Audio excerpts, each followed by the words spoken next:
What's going on, YouTube? Welcome to the channel. Today we finna install a new carburetor and my bilt riding lawnmower, 42 7-speed. Tools you'll need for this. What we need is needle nose pliers, flathead, a 10 and 11 wrench. First thing we're doing is removing the cover, which is 4 bolts. It's a 10, right? Yeah. Size 10.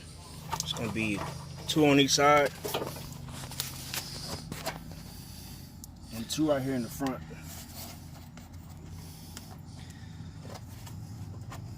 You got a flathead screw right here, and then you have a black tab that you have to pop out. You can pop it out with a flathead screwdriver.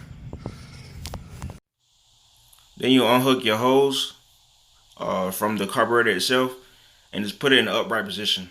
A little bit of gas can come out, but not much. Once you unhook your fuel line, you want to unplug the electrical wire, which is directly at the bottom of the carburetor.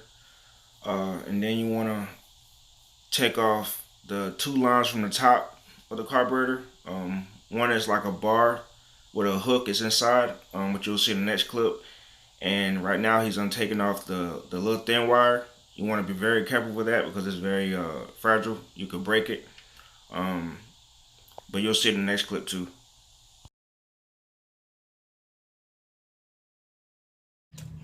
I just took my fingers, unhooked this skinny spring from right here in this small hole, and then I took a pair of pliers, needle nose, and pulled this rod out of here. All right, your nut in the front is about a size 11 wrench. The nut in the back, it's a tight area, so I took a pair of needle nose pliers and worked it out.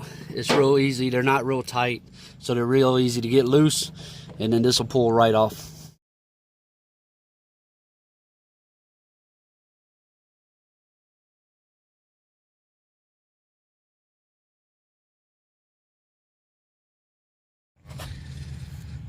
So what we did, we backed these 2 bolts out right here.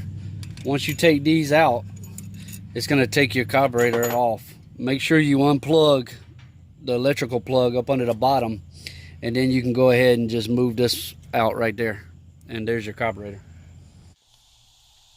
So now that we took our carburetor off, we put a new one back on. The second half of the video is pretty much just going to be video and just watch us install it back. Not going to be doing too much talking. One thing though, you want to make sure that your lawnmower is in the choke position while you installing your carburetor back, because if not, it's going to throw your settings off and you'll be like, your lawnmower would say fast, but you'll be in the choke position, or you'll be going in a slow position. It's going to be off. So just make sure your levers are all the way up to the choke position.